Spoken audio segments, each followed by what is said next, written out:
Hey guys, welcome back to the channel. Keith here, hanging out on the bench tonight. We've got the Losi Lmt monster truck, the Grave Digger edition. He's in the shop tonight from our buddy Jared. He obviously broke the axles and such on it. This thing's a bit of a mess. Kind of just pieced together right now for looking good, setting up for a thumbnail if you would. But we're going to upgrade the axles. Jared had ordered these off Amazon, and we're going to check them out. Stay tuned.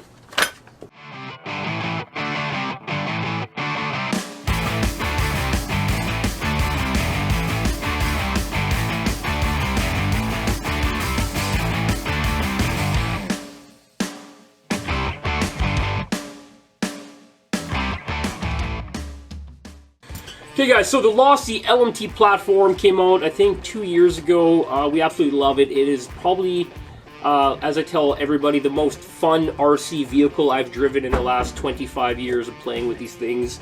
You can two-wheel it up on the side, bicycle they call that. You can get up on two wheels, cruise around, backflips, jumps, crazy power, great wheelie bar. You can stand it up right vertical, hold it as long as you want all the way across the yard. Great sway bar system in it. I like the adjustability. Everything was thought out well. But they kind of pooped the bed on the axles, far too thin for a solid truck and what people were going to throw at it out of the hole. They did come back and fix that with their version 2 axle, but unfortunately these are the version 1s. They crack like an eggshell, especially for us guys that live in Canada. Now, I think I've discussed it before on my Grave Digger. I finally broke one just a couple of months ago. Trying to break it. I just set out to finish it off. It was showing signs of cracking and stuff, and I just wanted to. So I finally broke the rear one, and we upgraded both on the truck to the version 2, which have webbing on the inside. I will show you the difference when we get the broken one apart to version 1 with the version 2. But let's talk about version 3, the aluminum ones. There's a bunch of different versions out there, but let's talk about these ones. Okay guys, so these are the Amazon axles. I believe in Canadian dollars they were roughly $90 a piece Canadian. Pretty decent. The quality on them is pretty good. They're fairly sturdy. They are a one-piece design with the third member that comes out. I went ahead and pulled out 3 screws earlier so we can quickly pop that open. It has the 4 screws. There's your carrier. Everything looks good. Machining looks good. No funny missed parts. We've opened these up before and we found they forgot to machine parts in there. So you always want to check before you tear your truck apart and start swapping over and assembling. Like where your bearing seats are, they're nice and round. So everything looks good in there. Now this part is really heavy duty. The third member is fairly light, but he's not holding the load. He's only holding in really the pinion shaft. So yeah, quite impressed with these. I'm going to grab a scale really quick. We're going to weigh those before we load them up. So 183 grams versus the plastic ones, which are broken, so that doesn't matter because they got to get changed to something better. Okay, so there's a few different options on the market we've looked at in the last little while. We've seen these ones on Amazon. There's also Trio and Vitavon, but we're going to test these ones to start with. They look very sturdy, so I'm going to shut up. We're going to tear that truck apart, get these guys built up, and take that truck outside and give it a good bashing. Okay guys, you want to start taking the tires off, obviously, and then move on to the shocks. Pop the links out really quick. Okay, so once you take out the rear axle after a good crash like that, it's a good time to inspect your links. Make sure your links are still straight, nothing's bent or broken like we have this sway bar, which is busted here. We are just going to remove the broken end, and with these guys you get a little more rod. I like to push them back to tighten them up anyhow, so we're going to move this guy back. We're going to move this guy back in there where he grabbed, equal them out, and then we get yet one more life out of them until the aftermarket one shows up. So let's do a quick inspection, make sure everything's good, and it's also a good time to get in and tighten these bolts here that hold your upper rear links, because these guys come loose after a bit of play on them, and then you end up with a really walky rear end. So great time to check that when you have the axle out. The balls on the links on these guys can get slopped out pretty good, so you also want to check and make sure you don't have any stretched rod ends. Not too sure why. They're beefy as hell. I don't know. It is a lot of abuse on it. So mine on my truck are pretty worn out, but it's part of having fun. Okay, shocks off, links off. We can move this guy to the side and bring in the axles, convert over the parts to it. We're also going to stiffen up the silicone oil in the differential. I believe it comes factory with mystery sauce. We're going to put in some, I think some 10,000 or 20,000 or something in there, stiffen it up. So anyhow, let's get that guy up here. Okay, so time to break down your broken axle, or finish breaking it down. 2.5 in there.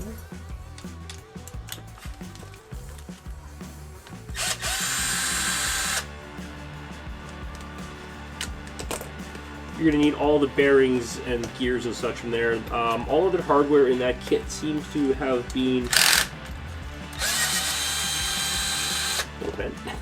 pre-supplied. The axle came with all the hardware in it, and it's good quality black steel hardware, so we're just going to run that. Keep it simple. Upper truss mount can stay in. We don't need to pull that out. Okay guys, so you can see we got the V1 here that's clearly shattered and broken. It has no structural webbing inside of it, and on the V2 you can see actually they've added in this post here, so instead of just the one, they've added in the 2 per side there, trying to help it out. They did a heavy webbing all the way through it, very nice. It actually helped a lot. I'm not too worried about breaking my V2s versus my V1, but if I do, I will go to aluminum. Yeah, the V1 should have never went out like this. Very hollow, very thin. It's maybe 2.75 millimeter plastic. Probably 3D printed parts could be a little bit built better than that. So this was a fail on their end, but luckily they jumped on it, they fixed it, they came out of the V2. Now if you're looking at buying a used truck, you can actually look at the housing and see the crisscross pattern in there a little bit, in the molding, just a little bit of a kind of a ghosting of it on the inside. So that's something you can look for if you're buying a V1 or a V2 truck, or if the axles have been upgraded, if it even matters to you. Most of us will just run it till it breaks and fix it anyway, because that's the hobby. But yeah, let's oh yeah, and here's version 3. It's aluminum. I can't open and show you all of it, but it's aluminum, so definitely inherently 55,000 times stronger, rated for 10,000 horse, something like that. Let's put it together. Okay guys, so we were actually taking a look at the stock differential, and they've got their 2 million weight oil in there. It's nice and heavy still, so we're just going to leave that alone. We are going to wipe off the grease on the outside, and we're actually glad to see it is greased. Not all the way around, but at least they got some grease on it. Wipe that off, replace that with the Cow RC Udder Butter, get some good proper lubrication in there, and drop it in. The one thing you want to watch is the direction of your Chinese-made axle, because you can put this guy in left or right. You just make sure you check your rear axle. Your rear axle, it goes this side. You can actually see there is a pin on the bottom that won't let you put this in backwards. So this guy doesn't have that, so he has to make sure he ends up in this direction that way. So very simple. We're going to give that a quick wipe and move that up. So proper part of your maintenance, you guys, you want to make sure all 4 of these screws are tight. This will be the first time the vehicle's been opened since it's left the factory. Just go in a crisscross pattern, make sure they're snug. Now Losi has a habit of running everything nice and tight, sometimes a little bit over tight, which is no problem. A couple of these were just a little loose, so we got that banged up tight. Now, why we're cleaning the grease off, you can take a brush, pull it out, is because through break-in, when everything is new, you get metal filings and dirt and such that come up that get stuck into the initial grease. So it's always good to run for a little bit and then change your grease, and keep changing your grease periodically, because the metal wear never goes away. The grease does not eliminate the friction, it only helps with it. In a perfect environment where it's not being run through dirt and dust and mud and snow like we run these things through all the time, you know, your grease is going to last a lot longer, but you do want to make sure keep them clean. Now, I'm guilty of not changing my shock oil often enough, and sometimes when I pour it out, it is just filthy black, because you do pick up a lot of dust in your shock oil. So that's another thing that you got to stay on top of maintenance that we do lack in pretty hard. So Okay, so before you drop your differential in, you want to make sure you get the orientation right. That's why you keep your other housing around. You can see there is a pin on the bottom that will not allow you to put the differential in the wrong way on the rear end. This guy does not have that, so you have to pay attention from that guy. So let's mark this guy is going to be on the driver's side of the rear axle, as this is the front. Third member goes on the front, but this guy doesn't fit in there. Unfortunately, now we have to open him up, take out a few of the factory shims, and get him to go back in. He is literally like one shim away from just clicking down into his home, and he's got that 2 million weight diff oil inside, which is going to be just a wonderful mess we get to crack into. But we have this wonderful CowRC Carbon Series pit mat that we're going to make a fabulous mess on. But anyhow, let's get it, because it's getting late and it's time to get it. Okay guys, we went outside, cussed and swore a little bit, but we're back. The cup's on the bottom, at least it's not going to be too messy, but it's still going to be a mess we don't want to get into. There should be a paper seal in here, so make sure when you lift it, you don't tear that.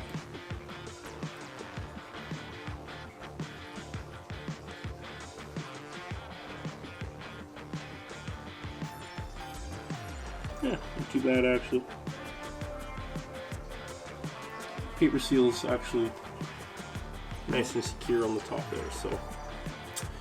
Now what we got to do is lift that gear off, slide that pin off, and then we can drop that drive cup out of that side so we can adjust the gimbal. Okay, so once you finish fighting that battle and win that, you take out the cross pin that I just told you about. And then you can push that guy out. Now watch for shims on the inside of the cup here. And the ones we're going to be after are going to be right there.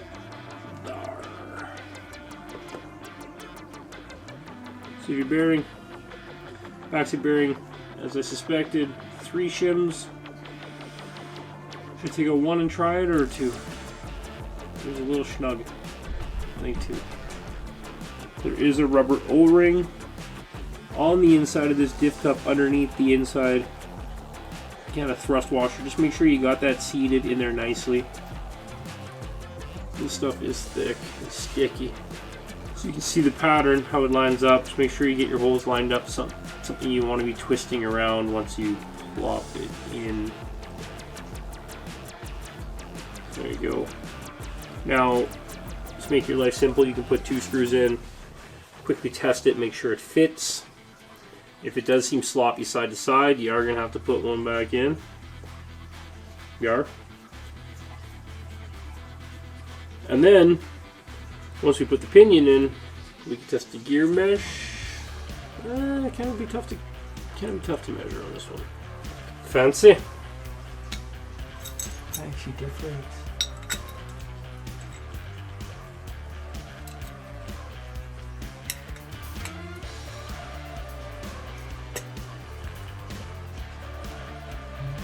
Perfect. No play at all. That's exactly what we're looking for. 2 shims out. It's still a nice purchase when she goes in there. So let's put this guy back together. Let's turn the clutch down on this poor drill. I don't know why we had it on 6,000 Turks, but I think it's an M18 over here. Okay, so we pop that in. Make sure you remember the top is here. This side goes to the driver's side. This is the rear, and that will be pointing forward. So we got the orientation correct. Now, getting this in, we've got our side-to-side figured out on the bearing, but I'm noticing that getting the bearings to seat all the way down, you can see everything's nice and butter, but it's a bit of a snug fit, and then it starts to tighten up, which means those bearings aren't going to last. They're under load. So either we need to actually now take out that last shim, because now that I've set it all in, but I don't think that's the problem. I believe the problem is these aren't exactly perfect on the tips, which they're not. They have another burr. They're more of a C shape instead of the U shape. So we're gonna have to just open up the ends of these again with some sandpaper. It's not the end of the world. Save $1, spend an hour, right? So let's get those opened up, and then we can make sure that guy fits nice and clean. Okay guys, so I just rolled up a piece of 220, and I'm just gonna kind of slowly work it in a clockwise direction so I can try to get those burrs down on the corners. This side doesn't matter for holding anything. The shaft just runs through here, and then your outers bolt on, which then hold your bearings. So don't worry about chewing this up. You're not going to do any damage. You might just take off some of the paint. Okay, so you can see as I ran the paper through here that the high marks are silver, and the everywhere kind of just average marks are the black area. So you can see the tips of these parts were high. That's what was pinching the bearing. And they should be good now. We're going to move on to that side and then test fit. Okay guys, so you see now we rolled that up in there. Now I rolled it as I was sanding it to give it fresh, clean material, and in a counter, like rolling with, so it tightens up as it goes. And it actually will just kind of grow into the shape it needs to kind of work itself out. Worked out fantastic. Look at that. It just drops right in, fully seated, and we've got no, we have no drag on those bearings. I'm just noticing the ring gear's got a little bit of slop to it, so I'm going to just make sure all my screws are equally torqued down and try to get rid of that little bit of walk it has, because it's really hard to set a gear mesh when your pinion is dancing. So that is way better. Okay, so that's good. Now also on the hind side of that, back side, front side, whatever you want to call it, this side, I can already feel that this side's going to be bad, and we're going to have to do that too. So we're going to quickly do that. We're going to put this on. From there, it is literally just a few more steps, so we'll be right back for that. Okay, so you're also going to want to make sure you do the top half of that too. I can already see that these guys are out. I've already started on it. We just forgot to start recording, my bad. So same thing, roll up your sandpaper. Make sure it's a good fit in there and just buff it out real quick. And that way you'll make sure everything seats in there good. You're not getting any stupid bad pressure on the bearings, because that is no bueno.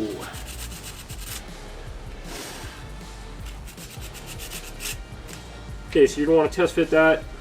It's not distinctively marked top or bottom, and there seems to be no alignment pin. Okay, so before you clamp everything down, you guys want to make sure you have a good loose fit there. Everything spins nice and free. Take that a few minutes to clean that up. Boom, done. Nice and professionally done. Now we're going to put the pinion gear in with the dry shaft and get that ready to go. Okay, so after you make sure everything fits, you're very happy with everything, before you seal that up, you're going to want to make sure you grease and lubricate everything. We use, of course, CowRC Utter Butter for all of our builds. Give it a nice liberal coating all the way around. You don't have to go silly on it.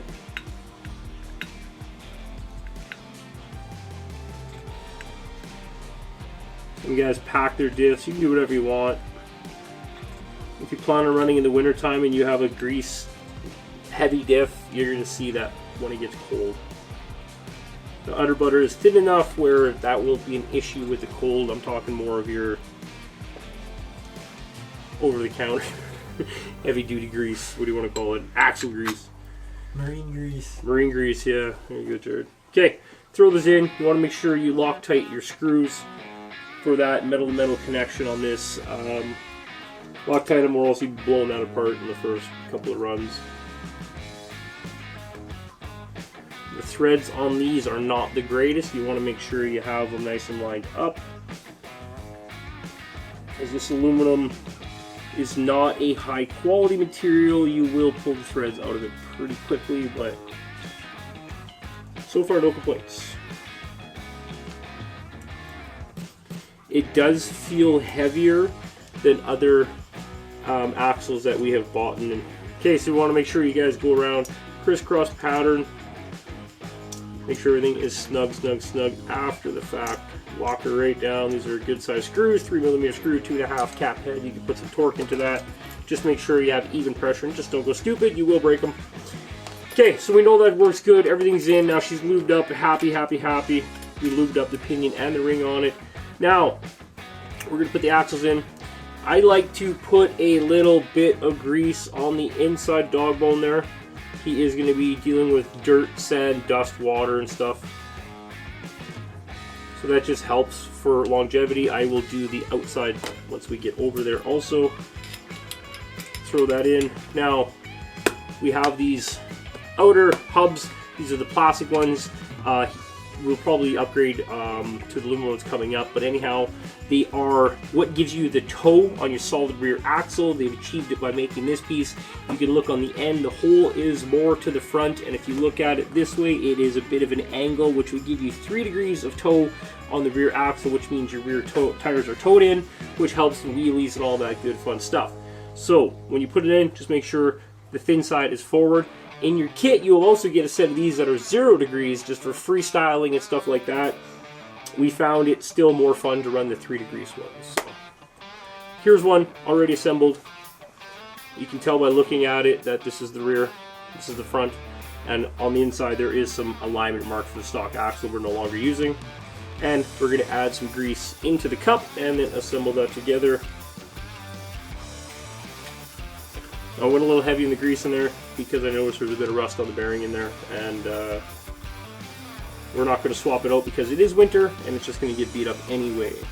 Okay guys, well, we're just working on the front axle. I just wanted to show you how these come apart. We're going to do the Traxxas Kingpin upgrade on it. You can actually go back and check our library of videos. We have a video on the LMT and then upgrade, so just check it out there. But anyhow, you've got the set screws in here. 2mm on these. Back the you guys out a little bit. Now, a lot of these came stripped factory, so hopefully you can get yours out nicely.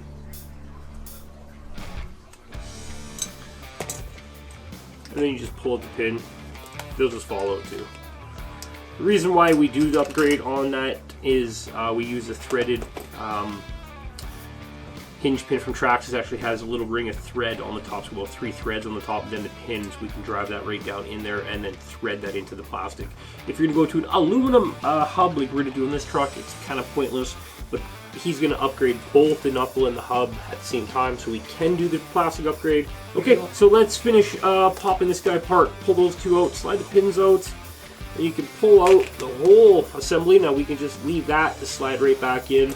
Now, I'm just doing this really quick because the screws they chose to use in here have an extremely shallow head. You need a really good driver, 1.5 mil. You want to make sure you get it perfectly good and straight, and just literally crack them loose. Don't even give it like a quarter turn, just crack them loose. Because if you even get one too far ahead of the other, these guys will, one of them will seize up in there every time on these guys. I don't know why they use such a crappy screw here. There's room for a bigger screw, but the decision was made. So. And then the knuckles are also tagged what side they go. This will be the front side, this will be on the right, so it shows you the orientation and what side of the vehicle. So throw those back on. I did notice that in the crash, this knuckles steering stop ears got ripped off. So this guy is no good. We're going to have to keep an eye on that until we get the aluminum ones in. But yeah, what happens when you party. Okay guys, remember when you're going to put your knuckle carrier, if you want to call that, back on the end of your axle, they are tagged for the front and for which side it is. Right would be your passenger side, so that's going to go on this side, or the right hand side of the truck if you're looked down from the top or whatnot on it, right? Or if you're sitting in the driver's seat. So right hand, front, make sure you get that orientation correct, and yeah, send it. So yeah, we found this knuckle is actually snapped all the way through on the back side, right from that back screw. So we are going to put it together just for the sake of getting the truck up and running. The pilot is just going to have to remember to take it a little bit easy. So if you do see the right front side of the truck jettison off in the test video, you'll know that it's from this, not the aluminum. So we're also noticing that the spacing on the screws is a little bit off. You could almost re-drill your plastic a little bit, or just fight it. Just make sure you do fight it first and get it straight so you don't cross thread it in.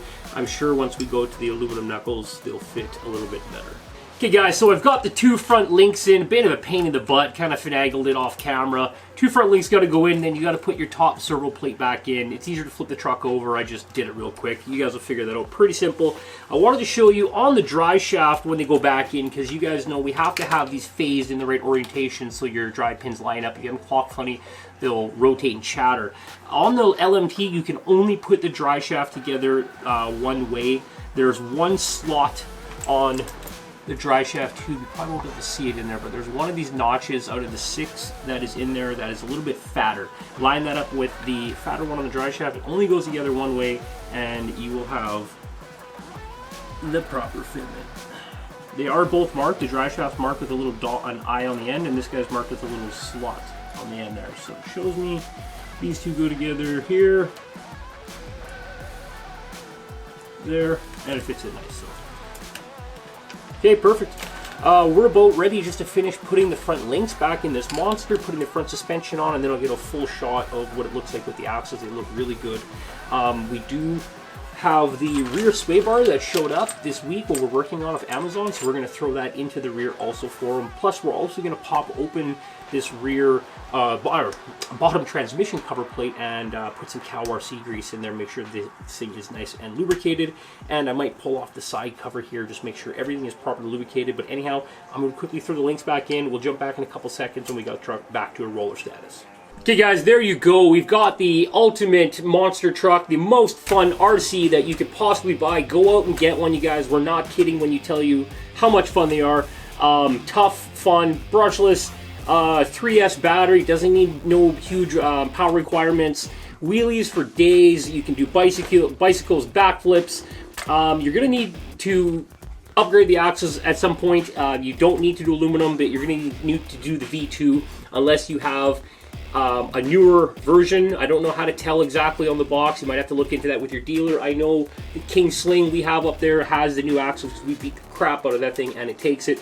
But anyhow, we are done putting the aluminum axles in it. They look absolutely stellar in there. You know, it's a bit worrisome sometimes when you order these parts because I'm a bit older myself. I'm 40 some odd years old, and in the past this stuff was crap. It's getting better. There was that sanding we had to do to make the bearings fit in.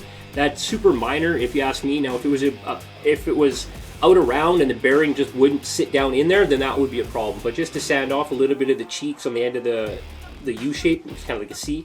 Take those tips off to make the bearing fit in there. Super easy. Really, nothing you guys would need to worry about. So we are going to run them, test them. Jared likes to run the crap out of his truck, and if we break one, we'll do an update and let you guys know right away. We are going to change these guys. As you remember, one is cracked on that side. It's probably going to blow apart on the first run, the C-hub and the knuckles. Jared had ordered himself some now, and they're on the way. Yeah, so we'll see you guys later on in the next video.